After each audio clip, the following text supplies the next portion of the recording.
আগামীকাল ঢাকায় আসছে ৬ সদস্যের মার্কিন প্রতিনিধি দল। পররাষ্ট্র সচিবের দাবি, অন্তর্বর্তী সরকারকে যে যুক্তরাষ্ট্র গুরুত্ব দেয় সেই বার্তায় তাদের এই সফর। ব্যাংক খাত পুনর্গঠন ও পাচার হওয়া অর্থ ফেরতে সহযোগিতা চাওয়ার পরামর্শ দিয়েছেন বিশ্লেষকরা। মোর্শেদ হাসিবের রিপোর্ট। গণঅভ্যুত্থানের পর নতুন বাংলাদেশে সফরে আসছে যুক্তরাষ্ট্রের ৬ সদস্যের প্রতিনিধি দল।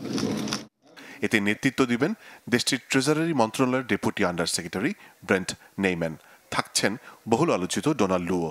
এছাড়াও থাকছে দাতা সংস্থা ইউএসএআইডির প্রতিনিধি ও দেশটির বাণিজ্য মন্ত্রণালয়ের শীর্ষ কর্মকর্তারাও। সব ঠিক থাকলে শনিবার দুপুরের মধ্যে ঢাকা পৌঁছাবেন তারা। রোববার দিনভর হবে বৈঠক। প্রথমেই রাষ্ট্রীয় অতিথি ভবন পদ্মায় পররাষ্ট্র উপদেষ্টা তৌহিদ হোসেনের সাথে বৈঠকে বসবেন। এরপর বৈঠক হবে বর্তমান সরকারের অর্থ ও বাণিজ্য উপদেষ্টার সাথে একই ভেন্যুতে। শেষে মার্কিন প্রতিনিধি দলটি যাবে প্রধান উপদেষ্টার সাথে সাক্ষাৎ করতে। সেখানে স্বাক্ষর হওয়ার কথা রয়েছে ডেভেলপমেন্ট অবজেক্টিভ এগ্রিমেন্ট, নতুন একটি দ্বিপাক্ষিক চুক্তির। এই উচ্চ পর্যায়ের সফর সম্পর্কে পররাষ্ট্র সচিব বলেন, নতুন সরকারকে যে যুক্তরাষ্ট্র গুরুত্ব দেয় সেই বার্তায় দিচ্ছে এই সফর।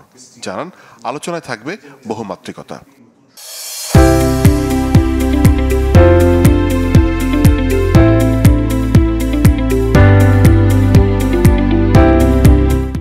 এই অন্তর্বর্তীকালীন সরকার আসার পরে মার্কিন যুক্তরাষ্ট্রের যে প্রতিনিধি দল তাদের আসার মধ্য দিয়ে মার্কিন যুক্তরাষ্ট্র যে বাংলাদেশের সাথে তাদের সম্পর্ককে গুরুত্ব দেয় তার একটা বড় প্রতিফলন। এবং আপনারা দেখেছেন এর কম্পোজিশনটা, এর মধ্যে আপনারা জেনেছেন সেই কম্পোজিশনে বোঝা যায় যে এই আলোচনাটা বহুমাত্রিক হবে। এটি শুধুমাত্র একটি নির্দিষ্ট বিশ্বের মধ্যে সীমিত থাকবে না।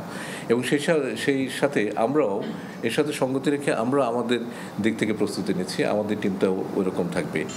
বাংলাদেশ ব্যাংকের গভর্নরের সাথেও আলোচনায় বসবে মার্কিন প্রতিনিধি দলটি। অর্থনীতির বিশ্লেষকরা বলছেন, দেশের ব্যাংকিং সেক্টর পুনর্গঠনে কারিগরি ও পাচার হওয়া অর্থ ফেরত আনতে তাদের সহযোগিতা চাওয়া যেতেই পারে।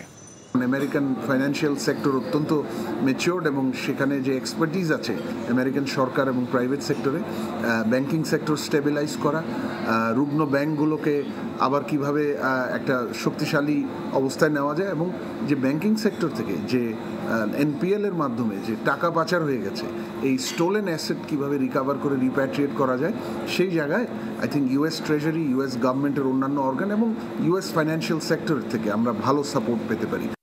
সব বৈঠক শেষে রোববার রাতেই ঢাকা ছাড়ার কথা রয়েছে যুক্তরাষ্ট্রের ৬ সদস্যের প্রতিনিধি দলটির। মোর্শেদ হাসিব, চ্যানেল 24, ঢাকা।